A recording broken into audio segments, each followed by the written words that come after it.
കൊച്ചി പുതുവൈപ്പ് ബീച്ചിൽ യുവാവ് മുങ്ങി മരിച്ചു. കലൂർ കത്തർക്കടവ് സ്വദേശി അഭിഷേകാണ് മരിച്ചത്. സുഹൃത്തുക്കൾക്കൊപ്പം കടലിൽ കുളിക്കാനിറങ്ങിയപ്പോഴാണ് അപകടത്തിൽപ്പെട്ടത്. തിരയിൽപ്പെട്ട മറ്റു രണ്ടുപേർ ഗുരുതരാവസ്ഥയിലാണ്. ഇന്ന് രാവിലെയാണ് സുഹൃത്തുക്കളായ 7 അംഗ സംഘം പുതുവൈപ്പ് ബീച്ചിലെത്തിയത്. കുളിക്കാനായി കടലിലിറങ്ങിയപ്പോൾ 4 പേർ തിരയിൽപ്പെട്ടു. കത്രിക്കടവ് സ്വദേശി അഭിഷേക് മരിച്ചു. ഒപ്പമുണ്ടായിരുന്ന 3 പേരെ നീന്തൽ പരിശീലകരും മത്സ്യത്തൊഴിലാളികളും ചേർന്ന് രക്ഷപ്പെടുത്തി. ഇതിൽ 2 പേരുടെ നില ഗുരുതരമാണ്. ഞങ്ങൾ വരുമ്പോൾ കലൂര് കത്രിക്കടവിലെ 7 പിള്ളേർ അയ്യോസിറെ പുറകിൽ നീന്തുകയായിരുന്നു. അപ്പോൾ ഇവിടെ 2 നീന്തൽ പഠിക്കുന്ന 2 ക്ലബ്ബുണ്ട്.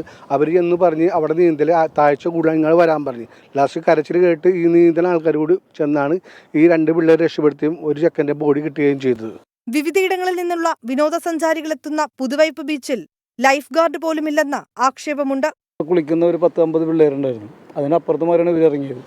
അപ്പോൾ അത് കാരണം നമുക്കിത് സംഭവം എന്താണെന്ന് അറിയാൻ പറ്റില്ല. ഞങ്ങളതാണ് എഞ്ചിൻ സ്റ്റാർട്ട് ചെയ്ത് വഞ്ചി പോവുകയും ചെയ്തു. 3 പേര് വിട്ട് അതിൽ 2 പേരെ അപ്പം തന്നെ രക്ഷപ്പെടുത്തി. എൻ്റെ മോനും കുറേ അവരെ കൂട്ടുകാരന്മാരെ കൂടെ കുളിക്കണാണ്. അവർ എറണാകുളം ഹോസ്പിറ്റലിലേക്ക് കൊണ്ടുപോയി, ജനറലിലേക്ക്. ഒരു കുട്ടിനെ ഇവിടെ നിന്ന് തന്നെ ഇതായിട്ടാണ് പോയത്. തിരയിലകപ്പെട്ട അഭിഷേകിനെ രക്ഷപ്പെടുത്തുന്നതിനിടെയാണ് ഒപ്പമുണ്ടായിരുന്നവരും അപകടത്തിൽപ്പെട്ടതെന്നാണ് വിവരം. സഞ്ചാരികൾക്ക് പുതുവൈപ്പ് ബീച്ചിൽ ഏർപ്പെടുത്തിയിരുന്ന നിയന്ത്രണം അടുത്തിടെയാണ് മാറ്റിയത്. 24 കൊച്ചി.